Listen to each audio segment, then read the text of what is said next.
जय श्री राम भक्तों। आज का वीडियो बहुत ही महत्वपूर्ण होने वाला है। आज के इस वीडियो में हम आपको बताएंगे कौन से कर्म करने से 100 की प्राप्ति होती है। वीडियो में लास्ट तक बने रहे। एक छोटे से गांव में रघु नाम का एक आदमी रहता था। वह बहुत अमीर था, लेकिन उसका स्वभाव घमंडी और कठोर था। उसे केवल धन कमाने की चिंता रहती थी। गांव में कोई गरीब मदद मांगने आता तो वह उसे डांटकर भगा देता। रघु हमेशा कहता, इस दुनिया में पैसा ही सबसे बड़ा धर्म है। उसी गांव में मोहन नाम का एक गरीब किसान भी रहता था। उसके पास ज्यादा धन नहीं था, लेकिन उसका दिल बहुत बड़ा था। वह रोज भगवान का नाम लेता, भूखे लोगों को खाना खिलाता और बूढ़ों की सेवा करता। गांव के लोग मोहन की बहुत इज्जत करते थे। एक दिन गांव में एक वृद्ध संत आए। उन्होंने गांव के लोगों को सत्संग में बुलाया। सभी लोग वहां पहुंचे, लेकिन रघु नहीं आया। उसे लगा कि संतों की बातें सुनने से धन नहीं मिलता। संत ने लोगों से कहा, मनुष्य अपने कर्मों से ही स्वर्ग या नरक का रास्ता बनाता है। भगवान धन नहीं देखते, वे इंसान का दिल और कर्म देखते हैं। यह बात मोहन के दिल को छू गई। उसने और अधिक सेवा करना शुरू कर दिया। वह हर दिन किसी न किसी जरूरतमंद की मदद करता। कुछ दिनों बाद गांव में भयंकर बारिश हुई। कई गरीबों के घर टूट गए। मोहन ने अपनी छोटी सी झोपड़ी में कई परिवारों को जगह दी।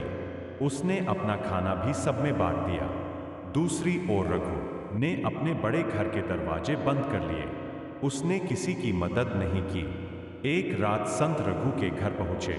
उन्होंने कहा, बेटा, बाहर कई लोग भूखे और परेशान हैं, उनकी मदद करो। रघु बोला, मैंने मेहनत से धन कमाया है, मैं इसे दूसरों पर क्यों खर्च करूं?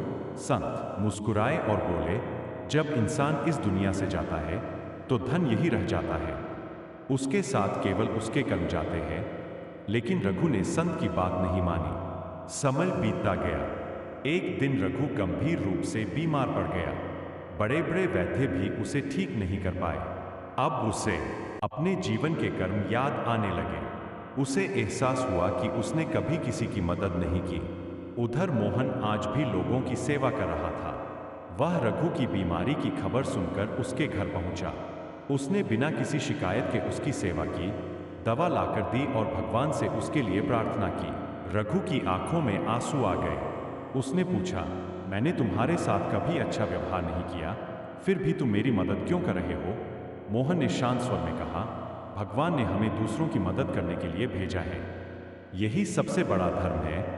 उस रात रघु को एक अजीब सपना आया। उसने देखा कि दो रास्ते हैं। एक रास्ता अंधकार से भरा था और दूसरा दिव्य प्रकाश से चमक रहा था। तभी एक दिव्य आवाज आई, स्वर्ग का रास्ता अच्छे कर्मों, दया, सेवा और सच्ची भक्ति से बनता है। रघु डरकर उठ बैठा। अगले दिन उसने अपना बहुत सा धन गरीबों में बांटना शुरू कर दिया। उसने गांव में भोजन करवाया, जरूरतमंदों की मदद की और अपने व्यवहार को बदल लिया। कुछ महीनों बाद वही रघु, जो कभी घमंडी था, अब विनम्र और दयालु बन चुका था। गांव के लोग उसके इस बदलाव को देखकर खुश थे। एक दिन संत फिर गांव आए। उन्होंने रघु और मोहन को देखकर कहा, याद रखो, स्वर्ग केवल मृत्यु के बाद नहीं मिलता। जब इंसान अच्छे कर्म करता है, दूसरों के चेहरे पर मुस्कान लाता है और सच्चे मन से भगवान को याद करता है, तभी उसके जीवन में स्वर्ग उतर आता है। उस दिन पूरे गांव को समझ आ गया कि स्वर्ग की प्राप्ति धन से नहीं, बल्कि अच्छे कर्मों और सच्ची भक्ति से होती है।